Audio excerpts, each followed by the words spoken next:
সিরাজগঞ্জ সড়ক ও জনপদ স বিভাগের সাবেক নির্বাহী প্রকৌশলী আবু হেনা মোস্তফা কামালের নামে চার্জশিট অনুমোদন দিয়েছে দুর্নীতি দমন কমিশন। আজ দুদকের প্রধান কার্যালয়ে এক ব্রিফিংয়ে দুদকের উপপরিচালক মোহাম্মদ আখতারুল ইসলাম এ তথ্য জানান। 2023 সালের 6 জুলাই সংস্থাটির জেলা কার্যালয়ের সাবেক উপপরিচালক খায়রুল হক বাদী হয়ে আবু হেনা মোস্তফা কামাল ও তার স্ত্রী ডাক্তার জুবাইদা শাহানুর রশিদের বিরুদ্ধে পৃথক দুটি মামলা দায়ের করেন। এরপর স্থাবর ও অস্থাবর মিলিয়ে প্রায় 2,22,00,000 টাকার সম্পদের হিসাব জমা দেয় আবু হেনা মোস্তফা কামাল। কিন্তু দুদকের অনুসন্ধানে মোট 3,13,00,000 টাকার সম্পদের তথ্য প্রমাণ পাওয়া যায়। ফলে তার বিরুদ্ধে প্রায় 91,13,00,000 টাকার সম্পদের মিথ্যা তথ্য দাখিলের অভিযোগ আনা হয়।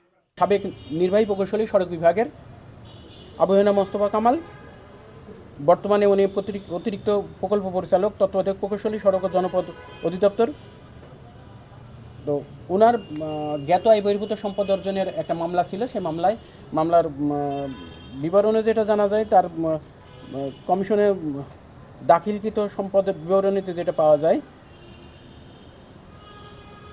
91,13,00,000 টাকার মূল্যের সম্পদ অর্জন, তথ্য গোপনপূর্বক মিথ্যা তথ্য প্রদান করে 6,35,00,000 টাকার জ্ঞাত আয়ের সাথে অসঙ্গতিপূর্ণ সম্পদের একটা মামলা হয়েছিল।